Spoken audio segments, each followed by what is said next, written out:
Hello, mi gente linda, mi gente bookish. If you don't know me, my name is Daikiri, and welcome to my reading channel.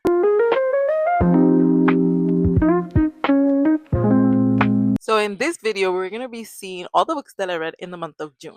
But first, I want to talk to you guys about what I am reading in my Bible. So, I have been following the Bible Project but with Tara Lee Cobble. Sorry, I'm like a little. So I've been following along. I'm on day 100 and something. I'm going to put the picture here of where I'm at actually today, July 5th. And happy 4th of July to everybody. Um I've been reading through Second Kings, and actually I'm going to be a little bit honest, a little bit vulnerable. It's been hard for me to intentionally pray and spend intentional quiet time with the Lord recently. And while I'm listening to my Bible app, while I'm reading my Bible, what I can see is that the Lord is always there. The Lord is always going to be here. We're the ones who step away, right? We're the ones who withdraw and do whatever we feel like doing. But He's always there. He's waiting for us. And it just gives me a huge appreciation for what Jesus did for me and what Jesus still does for me every single day. Um, he saves me from myself, and just reading Second Kings and seeing how the kings, some did things that were right in the Lord's eyes and some didn't, but the Lord was still faithful to David's line. Like, the Lord is still faithful no matter what. So yeah, now let's get into the other books that I read for the month of June. I got my reading journal right here. This is actually a sketchbook that I purchased from Five and Below, and it's huge and I love it. So, in the month of June, I read 6 books. The first book that I read in the month was an audiobook, and it is called Dear Debbie by Frida McFadden. I thought I wasn't going to read any more Frida McFadden books, but the the concept of this book really intrigued me. Um it kind of reminded me of the Mrs. Myrna from The Help, and I was like, is it Mrs. Myrna or somebody that does like cleaning tips for like a newspaper column in the book The Help? So I was intrigued, and it's about a so I was really intrigued by this book, and it's actually pretty unhinged. I could not predict the ending of this book. It gave so many plot twists, and I think it was just like an entertaining read overall. So I gave this book a 4 stars. I listened to it on audio on my Libby app, and it was really good. I enjoyed it. I enjoyed it. It was like super twisty, and just like the female main character was super unhinged, and it was just it was just that type of Freedom McFadden book. So I enjoyed it overall. So the second book that I read in the month of June was The Book Club for Troublesome Women by Marie Bostwick. I believe that's the name. I gave this book a 4.75 stars, and I also listened to this on audio on my Libby app. And this book is basically that, a book club formed of a group of 4 women who are living in the 1960s. They have such different lives and lifestyles, and they just grow a bond through this book club, and they are there to encourage each other and just support each other. And I honestly really love this book. I'm actually thinking about getting a trophy copy, secondhand, of course.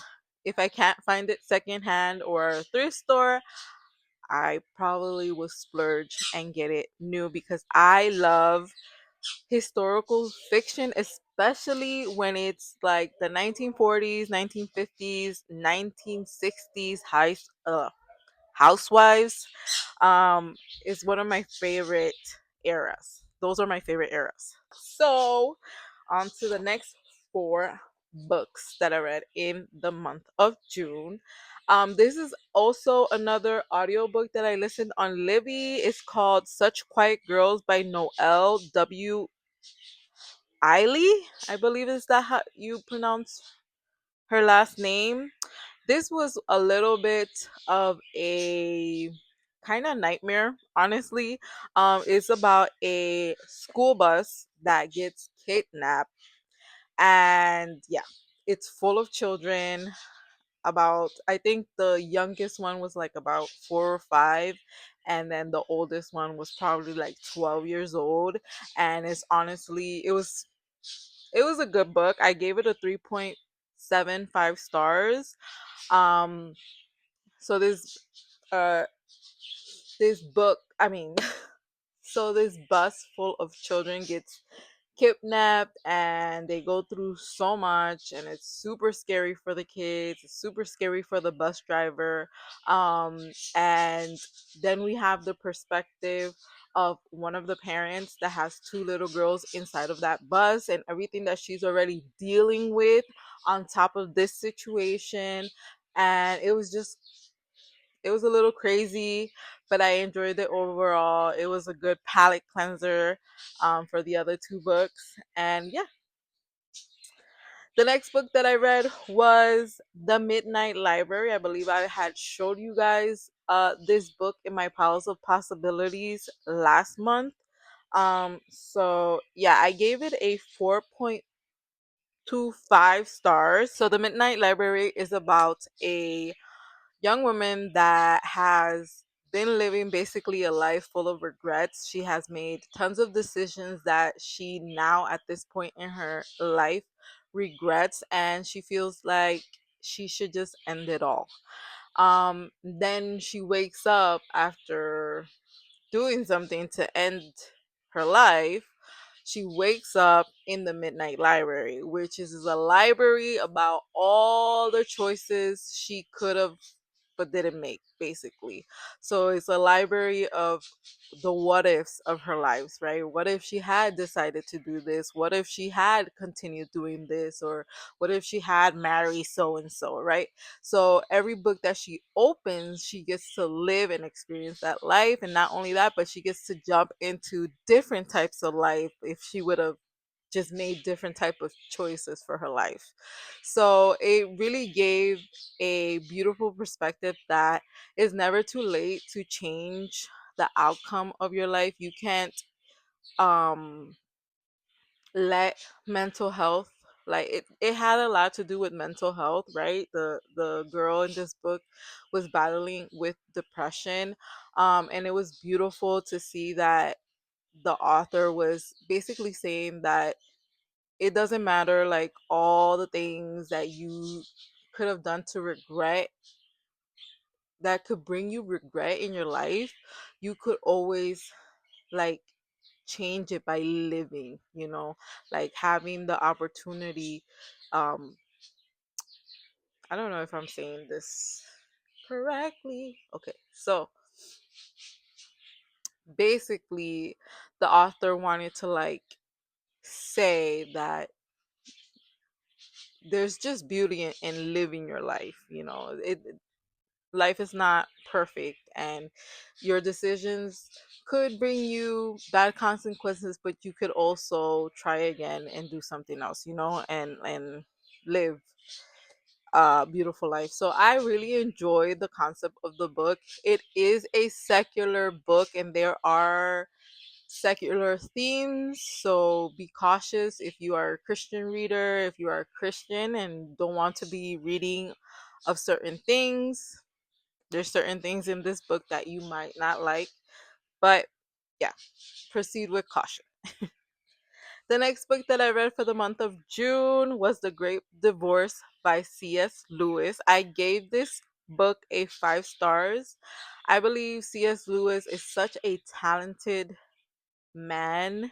Like, he's no longer with us anymore, but his writing is, it just, like, God really blessed this man, in on honesty, because you get to learn so much about God, and just the ways of the Christian life, right? The Great Divorce is basically of the trip from hell to heaven on a bus, and we see, it's an allegory. So we see a lot of people who are very discontent with going to heaven. They want to stay in their miserable lives in hell because that's what they want. They don't want to change. You have to change in the book. You have to change, and you have to go through a painful valley, beautiful, painful valley, basically. I don't know if I'm even explaining this right, but it is a book that it has, like, it makes you think so much, and it makes you like see things in different perspectives. Um, I also kind of saw it in a way that I was basically on my route to hell before Christ, right? I was living in a way that I thought was, it was honoring me and my flesh. So it was taking me further away from the Lord. And once he came to me, once I was in that path where I was getting to know him, people were introducing the Lord to me and speaking about the Lord to me, and I was in that path, I believe, from hell to heaven, because I felt like I was at one point in that bus. Like, at one point I was in that journey from hell going towards heaven, and now I know I'm going to heaven because I believe in my Lord Jesus Christ. He is my Lord, he is my King, he is my Savior, and no matter what, I don't want to ever get back on that bus and go back to that place that I was in. So that's kind of what the book made me think about, and how the journey, like, cuz they get to like heaven, but it's painful for the passengers that were in hell. So, and that's kind of like the journey of a Christian. Like, it's not easy. You have to let go of a lot, and it's always breaking old habits and walls, and you know dealing with traumatic things that you have to heal from. And it's just like, I really enjoyed this book. I'm not great at explaining the books, I'm so sorry. But yeah, this was a 5-star read for me. I actually borrowed this from a friend. So, Mari, if you're seeing this, thank you so much. And I will be purchasing my own copy because I need to make notes and I need to highlight so much in this book. And I want it in my collection because it's a C.S. Lewis book. And I would love my kids to read it. And whoever gets to inherit my books in the future should have it in their collection as well. So, and last but not least, the last book that I read for the month of June was Theo of Golden. This is actually by Alan Levi, and it was my book club book of the month. I gave this book a 4.5 stars on Fable. It is such a wholesome story. I wasn't sure. It was very mysterious because we don't know who Theo is until like maybe the last 20% of the book, maybe 15% of the book. Um, that's when we find out who Theo is and why he came to the city of Golden. But basically, Theo is a very rich man. He has no family. He comes to a city called Golden in Georgia, and he goes into a cafe and he sees beautiful portraits that are made by a local artist, and he just starts buying the portraits and giving them back to the people that were portrayed in the portraits. And every person has their story. Every person, like, is beautiful. It's a really beautiful story of giving back and serving others. And the ending was heartbreaking. It was heartbreaking but beautiful at the same time. And I'm so glad we read this in my book club. There's still some of the girls that have not finished reading this book, and I'm like waiting for them to finish so that we could talk about it. But overall, it was such a great book. It was such a great reading month. I am so excited for the month of July to see what things are going to be coming.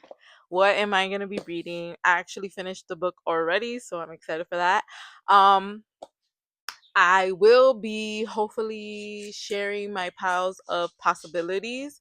I have a little bit of a haul. It was actually for my birthday back in May, but I haven't had the time with my daughter being home from school, and I have both of the kids. They usually don't nap when they're together, so I have like barely any time to film anything anymore. And I was actually considering of taking a break for the summer, but my husband was like, "Go ahead, record real quick, whatever you need to record." So here I am. Thank you, hubby.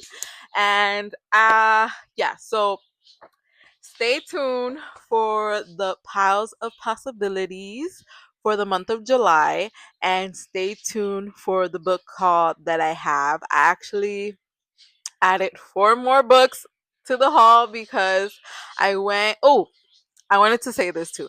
We are doing a little tour. Me and my children are doing a little tour of all the libraries that are within our county or around our county. We have so many libraries here in the state of New Jersey, and we're doing tours. So if you're a mom that's on a budget, that needs something to do with your children for the summer, check out your public libraries. It doesn't have to be the one local to you. A lot of the activities that they have are for everyone. You don't need a library card from that library. You don't need it even if you're not from the county or the area that the library serves. You are still part of the community, and you can register your children for free activities. So those videos are going to be on my shorts. So I recommend you see all the things that we've been doing already, and the summer just begun. So anyways, I pray you guys have a beautiful and blessed day, and happy reading. Bye.